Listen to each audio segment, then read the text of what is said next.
sessão solene, em alusão ao mês Maio Laranja. Convido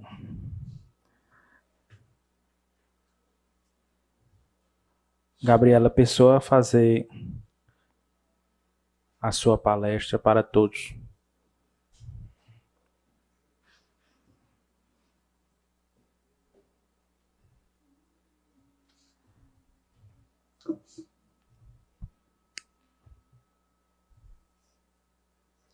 Boa noite a todos e a todas.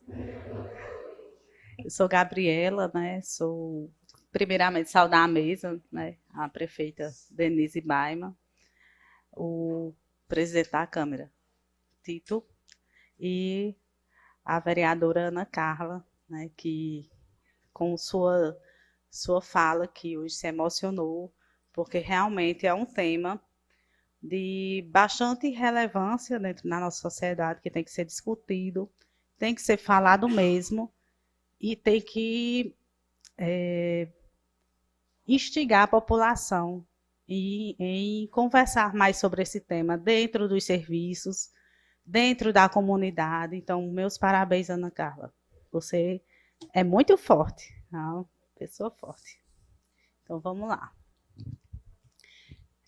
Eu sou coordenadora, né? Estou como coordenadora do Serviço Social do Hospital Regional de Cajazeiras.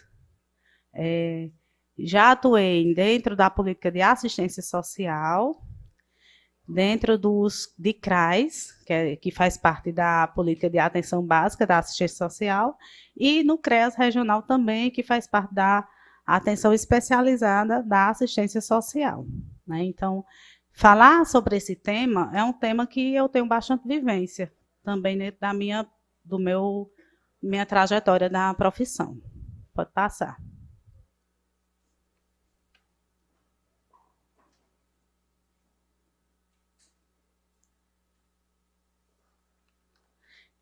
Também quero parabenizar as assistentes sociais aqui presentes, né? Que dia 15 de maio nós comemoramos o nosso dia, o Dia Nacional da Assistente Social. É um profissional bastante importante dentro do mecanismo das políticas públicas, né, no nosso país, seja de qualquer política pública. Política da saúde, educação, da assistência, né? Pois somos os profissionais que temos o papel teórico e metodológico para desenvolver, planejar, executar e avaliar os programas sociais que estão dentro das nossas políticas públicas. Então, o assistente social é o profissional que lida com toda essa política pública, do início ao fim, do planejamento, da execução até a finalização, né? O papel da assistente social não é só fazer encaminhamento, não, né? E um dos papéis é o que eu estou fazendo hoje. Vim falar com a comunidade, vim falar com o legislativo, né? Realizar orientações sociais, empoderar os usuários dos nossos serviços do que é direito, do que é dever deles. Então, parabéns a todas as profissionais que estão aqui hoje, Antoniele, Jainara, e agradeço também o convite da secretária de Desenvolvimento Humano, Renata, que faz um papel de extrema qualidade dentro dessa secretaria, que ela sempre fala assim, eu trabalho para o povo. E é isso mesmo, no nosso trabalho, no dia a dia, a gente trabalha para os usuários. A gente trabalha para garantir o direito deles de acesso às políticas públicas. Então, Renata, ela desenvolve um belo trabalho. E parabenizar também Vaguinho, que é o secretário de Saúde. De vez em quando eu apoio o Vaguinho nas nossas demandas lá do hospital. Então, agradeço todo o empenho do município de Bom Jesus, quando acionamos para a resolução de alguns casos no hospital. Eu sempre digo às colegas lá do plantão, eu fico muito tranquila quando a gente tem algum caso de Bom Jesus para resolver lá dentro, para encaminhar. Porque eu sei que vamos ter êxito. Sei que os nossos encaminhamentos vão ter êxitos progressivamente. Porque não tem problemas sociais, questões sociais, que não se resolvem da noite para o dia. não é isso? E eu fico muito tranquila quando é em referência ao município de Bom Jesus, que eu sei que as secretarias funcionam para que tenha êxito, que o usuário seja assistido, seja o direito dele efetivado. Né? E não, às vezes também peço desculpa, às vezes a gente liga, minha gente, é isso e aquilo. É só porque é rotina de plantão, é assim mesmo, tá bom? Então vamos lá, em referência ao tema do Maio Laranja, né? É uma campanha anual no Brasil, a nível nacional, que visa conscientizar e mobilizar a sociedade para o combate ao abuso e à exploração sexual de crianças e adolescentes, né? Essa mobilização anual, ela se deu na criação, quando as entidades elas se viram, né, se conscientizaram e se mobilizaram para que essa campanha fosse um tema recorrente que acontecesse todo ano no nosso Brasil, né? E pegaram como marco o dia 18 de maio, pois houve, no dia 18 de maio, em 1973, uma criança, Araceli Crespo, ela foi morta, brutalmente assassinada, né, violentada sexualmente, um crime bárbaro e hediondo com essa criança de 8 anos, em Vitória do Espírito Santo. Então, pegaram esse dia, 18 de maio, que foi o dia da morte de Araceli, e a campanha intitulada como Faça Bonito. Eu trouxe aí a imagem, né, uma imagem bem difícil até de ver, nem todo mundo gosta de ver esses tipos de imagem. Aí foi o dia que o pai de Araceli foi reconhecer o corpo, que foi encontrado no matagal, mata aberta. O corpo estava carbonizado, com marcas de extrema violência, né? As genitálias dela estavam dilaceradas, o peito também. E foi um crime que abalou o país. Abalou todo o país, repercutiu na mídia. E também por ser um crime que os acusados eram pessoas de influência na sociedade lá do estado do Espírito Santo. Então, as entidades de combate ao abuso sexual infantil intitularam como marco esse dia da morte de Araceli Crespo. Pode passar. O crime aconteceu em 1973. Para você ver como um problema social ele se arrasta, né? E nessa época ele se arrastou muitos e muitos anos, né? E somente na época, no ano de 2000, com a Lei 9.970, se tornou oficial em todo o território brasileiro, né, a valorização do Maio Laranja, né? Então, foi oficializado que, a partir do ano 2000, o Brasil inteiro, em maio, iria fazer campanhas para valorizar o Maio Laranja e combater campanhas com ações de prevenção para o combate do abuso sexual infantil, né? E quem são os principais atores no combate ao abuso sexual infantil, né? Nós encontramos um mecanismo de uma rede de proteção infantil dentro da política de assistência social aqui no município, a Secretaria de Desenvolvimento Humano, né?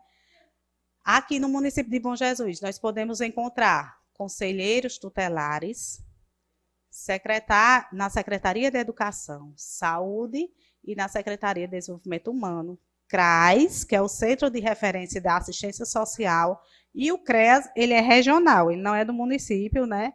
Mas ele é regional, que é o Centro de Referência Especializada da Assistência Social. Os profissionais que compõem essa rede, mais uma vez, conselheiros tutelares, aí temos promotores de justiça, delegados, juízes, defensores públicos, policiais, os educadores sociais, psicólogos, assistentes sociais, médicos, enfermeiros, professores e educadores sociais. Então, minha gente, é toda a rede envolvida na campanha Maio Laranja. Não, essa campanha não faz parte somente da Secretaria de Desenvolvimento Humano, não. Todas as secretarias têm que estar empenhadas nessa campanha, né? Nas escolas, vocês visualizam que do ano 2000 para cá, as escolas começaram a trabalhar esses temas na educação infantil, como forma de prevenção, né, que eu vou falar mais adiante. A instituição de ensino, escolas, universidades e outras instituições que atuam na educação de crianças e adolescentes. Então, eles atuam de forma de prevenção, de explicar aquela criança na educação infantil onde ela pode ser tocada, onde ela pode permitir aquele toque de algum adulto, né? Nas universidades também é discutido esse tema. Minha gente, nas igrejas estão discutindo o Maio Laranja, inclusive a deputada Damares, né? Ela é senadora Damares. Ela é evangélica e ela falou em uma sessão recentemente, nesse mês de maio, que na igreja está sendo trabalhado o Maio Laranja, ou seja, é toda a comunidade que tem que ser envolvida na campanha. Como eu vou falar, as ONGs, associações de grupos que atuam na defesa dos direitos da criança e do adolescente, como o selo Unicef. Eu sei que Bom Jesus, ele sempre ganha o selo Unicef, né? Ele foi um das principais cidades do Alto Sertão que ganha o selo Unicef. Então, é um trabalho muito digno dessa cidade, desse município, porque trabalha mesmo para garantir a execução da política pública. Pode passar. E aí eu trouxe um exemplo do que as escolas trabalham, né? Na educação infantil. No nosso tempo de escola, isso era trabalhado? Não. Eu só fui saber o que era a educação sexual na quarta série. Na quarta série, né? E hoje em dia a educação infantil, ela já trabalha de forma lúdica, né, e dinâmica, de uma forma que as crianças elas possam entender o que a professora está falando, o que o educador social está falando, né? E esse semáforo do toque, para mim, é assim, uma dinâmica muito importante, relevante, porque a criança realmente ela consegue entender. Meu filho ele tem 6 anos, mas quando ele tinha 4 anos, eu já comecei a conversar com ele sobre a educação sexual, de forma que ele pudesse entender, né? E usei esse semáforo do toque, que ele disse, a professora já falou, mamãe, lá na escola. Inclusive, essa semana eu estava no supermercado com ele e um senhor tocou no cabelo dele. Ele tem um cabelo meio grande, aí tem gente que acha bonito. Aí tocou assim na cabeça dele. Aí ele correu para perto de mim. Às vezes no supermercado a gente se distancia um pouco, não é certo, tem que deixar o filho perto assim. Aí ele disse, mamãe, aquele homem pegou na minha cabeça. Aí eu disse, tá certo. Fica aqui perto de mamãe. Quando eu voltei no carro para ir para casa, né? Aí eu perguntei, e aí, Nicolas? Ele tocou na tua cabeça? Eles foi. Eu disse, se ele tivesse tocado no teu bumbum, o que era que tu ia dizer? Tu ia dizer à mamãe? Ele, sim, eu iria dizer à mamãe e iria sair de perto dele correndo. Né? Então, a gente tem que educar dessa forma, falando de uma forma que eles possam entender, né? Abertamente, porque isso é uma forma de prevenção, minha gente. A gente vê que essa geração, eles já conseguem discutir temas que a gente não conseguia discutir na nossa adolescência. Era um tabu muito grande para a gente falar sobre sexualidade com nossa mãe, com os nossos pais. E é porque minha mãe era professora. E meu pai também foi professor. Mas eu só fui ter educação sexual na escola.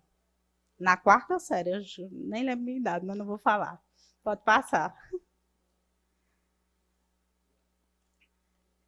As empresas também, né, elas trabalham o Maio Laranja, o setor privado, né? A gente vê que tem empresas que fazem comercial, às vezes até com jogador também de futebol, falando sobre o Maio Laranja, a importância da prevenção, do combate ao abuso sexual infantil. E a sociedade civil, né, a comunidade. Eu gosto muito de trazer a comunidade em forma de sociedade civil, porque a comunidade é aquela representação que você faz parte, né? Você está naquela territorialização, você é daquela comunidade rural, você é daquela comunidade, daquela rua. Então, você participa daquela igreja, você é daquela religião, então você é da comunidade, né? Você se representa, você se sente representado pela comunidade. E a sociedade é que move o mundo, né? Sociedade que move. A gente, a sociedade, ela sempre vai se atualizando também de acordo com as atualizações do mundo. Então, a gente não pode ficar para trás, a gente tem que procurar conhecimento do tema e tem que conversar mesmo, instigar a comunidade em qual a gente faz parte. Pode passar.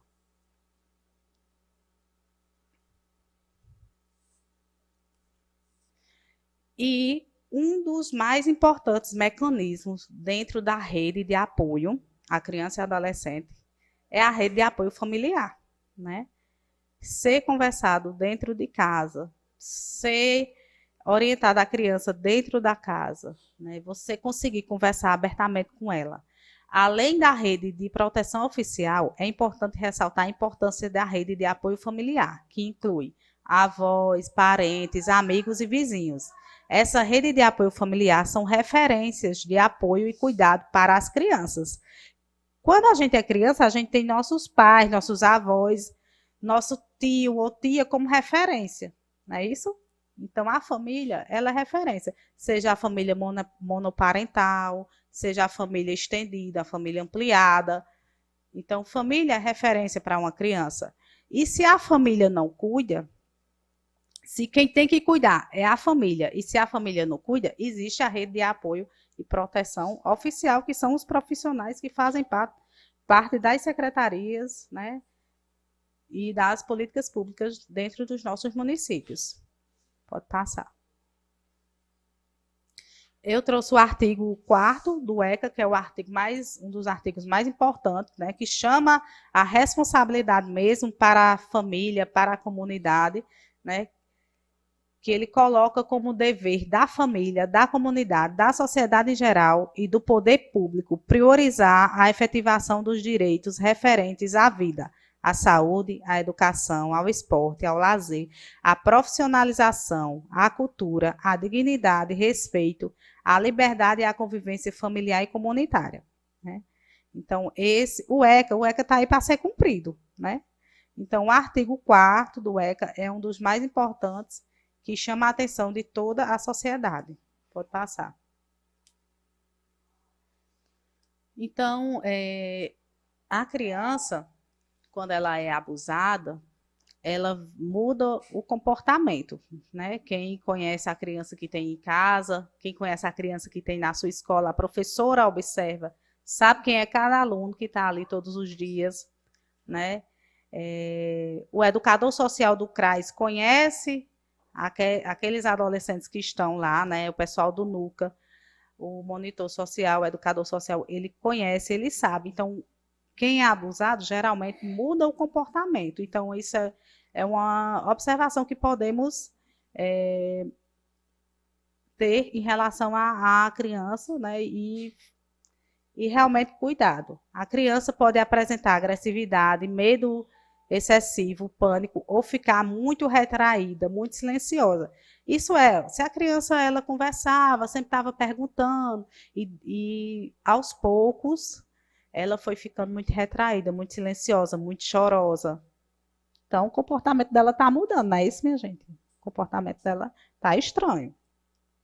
Mudança no sono, na alimentação, no apetite.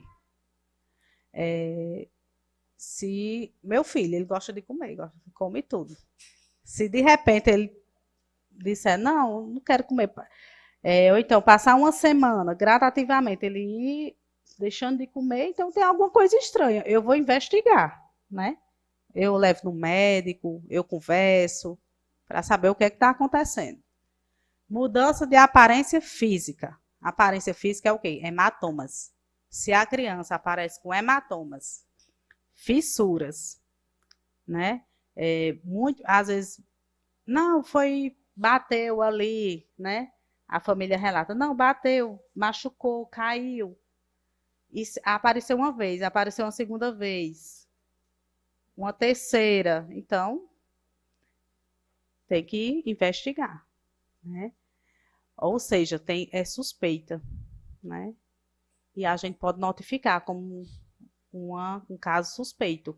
O caso de notificação de violência, né, quando chega no hospital ou na UBS, não é notificado o SINAM, né, que é a ficha de violência interpessoal ou violência física. Ele não notifica apenas quando é comprovado que existiu a violência, notifica também como suspeito. E essas notificações vão para o setor de epidemiologia, que até o Silma falou aqui, e o Ministério da Saúde. E nós, que fazemos parte da rede, somos cobrados quando não existe notificação. Dificuldade de falar sobre o assunto, comportamento ou linguagem sexualizadas demais pela idade, né? Se a criança está apresentando algum comportamento, falando demais de sexualidade, que não condiz àquela idade dele, então você pode conversar e investigar o que está acontecendo. Pesadelos, medos incomuns, também fazem parte da transformação do comportamento da criança, quando é abusada. E o mais importante, né, que todos nós devemos ter consciência enquanto adultos, não julgar a criança. Não julgar, porque não é culpa da criança que passou por aquela situação. De forma alguma, a criança ela é inocente. E a criança ela sempre vai falar com quem ela sente confiança. A pessoa que ela sente confiança em se abrir, ela vai falar. Seja o professor, seja o professor de natação, seja a professora da escola, seja a mãe, a avó. Então, a gente não pode ignorar quando a criança vir relatar algo. Porque se ela está falando é porque ela sente confiança em você. E também aquele discurso de ficar mandando ela repetir a mesma história para se certificar se ela está falando a verdade. Isso aí também não é o certo. Pode passar. E como é que eu vou agir, né? Se acontecer esse caso próximo a mim, o que é que eu posso fazer? A nível de protocolo, né, existe o Disque 100, que você pode fazer a denúncia anônima, né? É uma ligação gratuita, disponível 24 horas no dia, por 7 dias na semana. Todos os dias da semana você pode ligar para o Disque 100. Também você pode até acompanhar aquele caso. Ouvidoria Nacional dos Direitos Humanos, isso sempre a gente acha nos sites, né? Via internet. Aplicativo de Direitos Humanos no Brasil, você pode baixar esse aplicativo. O Safernet, isso aí é para as denúncias de conteúdos online impróprios, né, minha gente? Porque também é outra questão social que a gente coloca em pauta, que são os conteúdos os conteúdos da internet impróprios para as crianças, certo? A gente sempre tem que ser vigilante no que a criança está assistindo no celular, né? A gente tem que ficar de olho no que está assistindo. Às vezes, eu deixo meu filho no celular. Eu não vou mentir e dizer que eu não deixo. Deixo, porque eu tenho que fazer minhas coisas em casa. Não é o dia todo, não. Hoje mesmo, ele não foi para o reforço. E eu estava, né, tentando elaborando, não, que eu já tinha elaborado, mas tentando estudar mesmo minha fala de hoje. E ele não foi para o reforço, aí ficou no celular. Mas de vez em quando eu olho, não coloco besteira não, estou escutando daqui, eu estou aqui no quarto, mas estou escutando o que você está assistindo aí no seu quarto. Aí de vez em quando eu ia lá, dava uma olhadinha, mas minha gente, aparece coisa do nada, besteirada de filmezinho de YouTube. Do nada. Sim, falei, ó, vou proibir, aí fica ameaça, né? Vou proibir isso.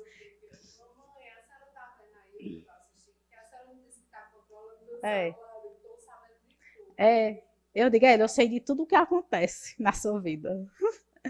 Então, a mãe, né? Não só a mãe, o pai, seja quem morar com a criança na casa, tem que ser vigilante. Tem que ser vigilante, porque aparecem mesmo conteúdos impróprios na internet. E a educação, né? Você conseguindo falar abertamente com seu filho sobre aquilo, ele vai lhe dizer: ó, mamãe, apareceu isso aqui, essa besteira aqui, eu não vou nem. Aí passa. A gente pode bloquear também no YouTube, né? Deixar só os conteúdos para a idade. Mas aparece, minha gente, e aparece. Às vezes ele está com o celular de outra pessoa, né? Enfim, não é só o dele. Pode passar. E em loco aqui, né, no município, quando houver uma suspeita ou uma confirmação de abuso, você pode procurar o Conselho Tutelar do seu município, né? O Conselho Tutelar, eu abro uma ressalva, porque nós, população, comunidade, nós que colocamos o Conselho Tutelar, né, onde eles estão, nós que elegemos os conselheiros tutelares. Então, minha gente, antes de votar no Conselho Tutelar, analise o perfil daquele conselheiro, veja se ele já fez algum trabalho naquela comunidade, né? E veja, porque realmente é um trabalho, assim, ele é fundamental, o apoio do Conselho Tutelar. E também agradeço ao Conselho Tutelar daqui de Bom Jesus, sempre que acionamos, eles fazem presente. Mas é de suma importância analisar o perfil dos conselheiros. Delegacia de Polícia, né? Comparecer à delegacia mais próxima, Ministério Público, né? Que também é um mecanismo de combate à violência sexual, pode passar. E dentro do município, né, nós temos dentro da Secretaria de Desenvolvimento Humano, temos o CRAS, né? E o CRAS é o mecanismo, assim, de maior assistência ao usuário, de maior efetividade do direito, né, daquele usuário. Dentro do CRAS, eu vi no Instagram do CRAS aqui de Bom Jesus e me certifiquei com a secretária de Desenvolvimento Humano, Renata, sobre o comitê de escuta qualificada que existe, né, a coordenadora da ILA. Então, eu parabenizo o CRAS aqui de Bom Jesus por ter implantado esse comitê, porque a escuta qualificada, ela é muito importante, porque a escuta qualificada, ela não vai... São profissionais que estão ali atuando, que sabem todos os protocolos, que vão saber qual o próximo passo a seguir, que não vão julgar aquele usuário que chega, né? Porque, às vezes, dentro de algumas unidades, a gente escuta profissionais julgando. Eu mesma já escutei. E eu repreendi na mesma hora. Isso mesmo. Eu pesquisando alguns vídeos para trazer para vocês, eu vi em uma audiência que o réu foi... Alguém lá zombou do réu. O réu, ele tinha sido abusado, um homem. Só que ele tinha sido abusado na infância. Ele estava tendo um julgamento lá e ele era o réu na situação. Mas ele falou que matou aquela pessoa porque ele foi abusado na infância. Olha o trauma que esse réu guardou a vida inteira. O caso era esse. E era o réu que tinha matado uma pessoa que abusou ele na infância. E quando ele falou o motivo de ter matado, ele foi zombado. Não estou defendendo nenhum assassino. Eu estou só falando que a gente, profissional, a gente não pode julgar. A gente tem que fazer a escuta. Temos que ser neutros e trabalhar para que aquele caso ele seja desencadeado com êxito.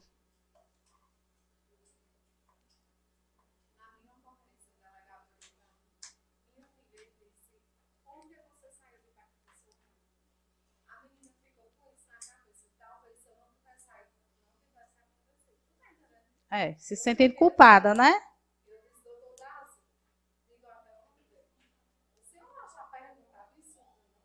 Isso mesmo.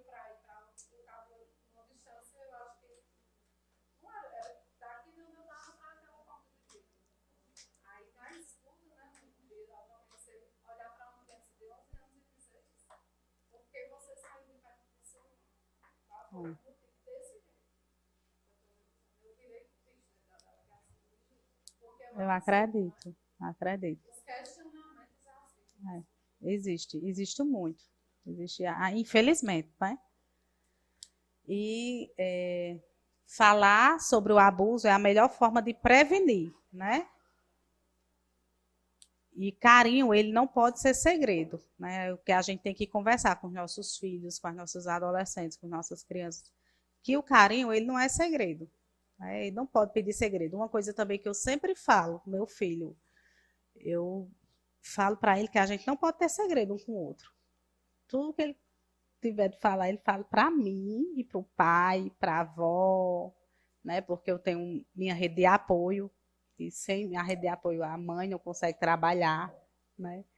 Então, eu sempre toco nessa tecla, que ninguém pode esconder, criança não pode esconder da mãe, porque é uma forma que eles vão se sentir seguros, depois que algo aconteça, eles vão se sentir seguros de falar, né? E aí eu trouxe a estatística, né, sobre as denúncias e abusos de exploração sexual contra crianças e adolescentes pelo Disque 100, né? Aí a gente se questiona se as ações do Maio Laranja e do 18 de maio, elas estão sendo efetivas de 2020 para cá? Sim, né? Porque o número de denúncias aumentaram. 2020, 6.380 denúncias. E 2024, 18.826 denúncias.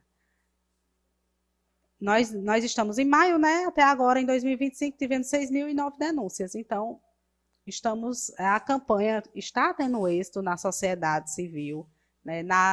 As pessoas estão realmente sabendo lidar com esse tema, sabem a importância das denúncias, né? E não se enganem, o Disque 100 ele funciona, porque chega diretamente nos mecanismos, né? Nos órgãos que vão trabalhar com aquela criança, chega a denúncia para que ocorra aquela primeira visita domiciliar.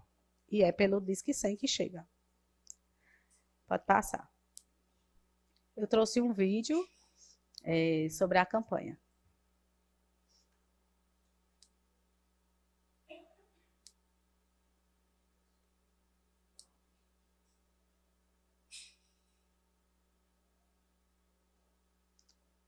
É bem rapidinho o vídeo. São dois, na verdade. Tem esse outro. Vamos ver qual que vai dar certo. A criança tem que aprender. Toda criança tem que aprender que o seu corpinho é muito precioso. Bom, eu sou Regiane, mais conhecida como Tia Rê. Sou monitora geral no projeto e adoro trabalhar com crianças. Na verdade, eu acredito que roubaram a minha fase criança, né? Dos 9 aos 12 anos, eu fui estrupada por um tio que morava no mesmo quintal que a gente. São algumas partes a gente tem que ser ainda mais atento e mais cuidadoso.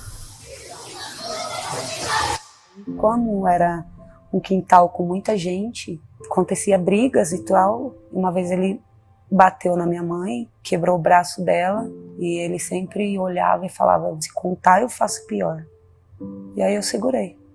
Como eu era a irmã mais velha, ele sempre falava, ameaçava de fazer com as minhas irmãs. E eu segurei a minha vida toda, eu fui contar para minha família na minha vida adulta.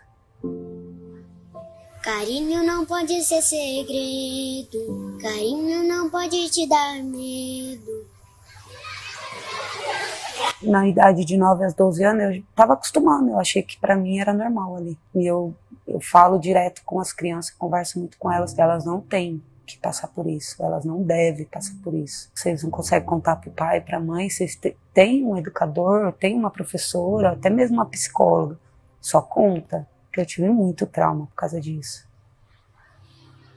Seu corpo tem que ser respeitado, e se alguém te tocar, sem você deixar, está errado. E toda vez que eu entro para trabalhar, me dá aquela força. Aí a gente olha e fala, elas precisam da gente, a gente também precisa delas. Então, é essa que me dá força. O que você sonha para as crianças do futuro? Um mundo sem maldade. Um mundo colorido para eles. Falar sobre abuso é também uma maneira de prevenir.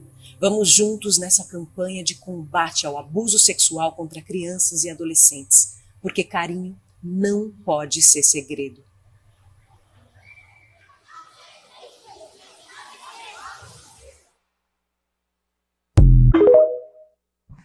TikTok. O TikTok serve para pesquisar também conteúdos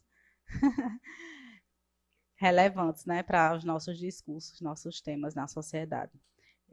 Ali naquele vídeo a gente vê, né, que a adulta, né, a monitora, ela foi ameaçada, ela carregou esse trauma durante toda a infância, né, ela era ameaçada e ela só conseguiu falar na vida adulta.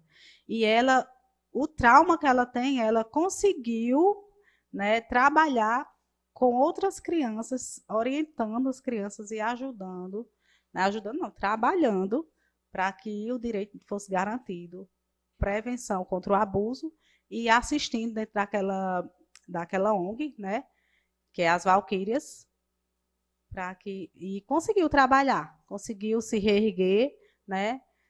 É um trauma que tem que ser tratado, ela com certeza deve estar tratando na vida adulta porque ela conseguiu relatar, mas realmente o abuso sexual infantil, as crianças muitas vezes carregam a vida toda. O trauma, né? Aí essa aí é a vereadora, Ana Carolina de Oliveira, ela é vereadora em São Paulo, eu trouxe para os vereadores verem, né, o trabalho, acho que vocês já devem ter visto o trabalho de Ana Carolina, ela que teve a filha morta, né, que o pai que matou a filha, né, quem era para proteger, matou, né, foi uma violência que repercutiu, esse crime repercutiu no país inteiro na época, né, e hoje Ana Carolina, ela conseguiu se reerguer e é vereadora, atua no Legislativo em São Paulo e é atuante frente às mais bem votadas, né, lá, e ela é atuante no combate ao abuso sexual infantil e nos direitos, né, de forma expansiva das crianças e dos adolescentes. Pode passar, pode dar play. Destrói, e quem se cala permite. A cada 24 horas, 320 crianças sofrem de abuso ou exploração sexual no Brasil. Mais de 60% dessas vítimas são exploradas ou abusadas por pessoas dentro das suas próprias casas, aquelas das quais deveriam protegê-las. Maio Laranja é uma campanha nacional de combate à violência e à exploração sexual infantil. Esta data foi criada a partir de 18 de maio de 1973, após a morte de Aricele, uma menina de 8 anos brutalmente assassinada, que este crime ainda continua impune. Nem todo grito tem som, nem toda dor é visível. E esse silêncio diz muita coisa, pois ele pode ser o pedido de socorro. Fique atento a mudanças bruscas de comportamento, isolamento, agressividade excessiva e até um silêncio que diz muita coisa. E esse silêncio pode ser o seu maior alerta. Você pode ser a voz que uma criança precisa e ainda não tem coragem. E lembre-se, o silêncio protege o agressor. A sua denúncia protege a criança, protege o vítima e protege vidas. Esse é um silêncio que grita. Para denunciar situações de exploração sexual de crianças e adolescentes, Disque 100. Minha gente, muito obrigada. É isso.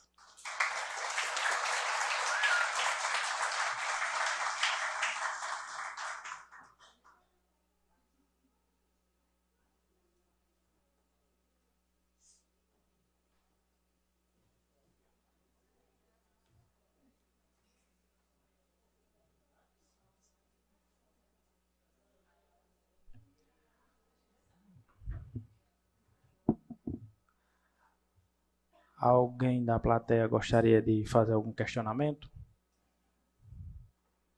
Não? Algum vereador? Não? Então, agradeço a presença de todos vocês, aos enfermeiros, ao público em geral que participou dessa terceira e quarta sessão solene Meu muito obrigado a todos vocês. Agradecer mais uma vez a Renata, a Cristina, de ter proporcionado aos vereadores, à Câmara e ao público essa palestra, essas palestras, né? Que a gente possa aproveitar o que foi aqui divulgado, o que foi aqui mostrado, e que a gente possa trazer mais segurança e mais qualidade de vida para todos e uma saúde de qualidade para todos. Então, muito obrigado a todos vocês e vamos servir um lanche, um coffee break a todos. Muito obrigado mesmo. Declaro encerrada a sessão.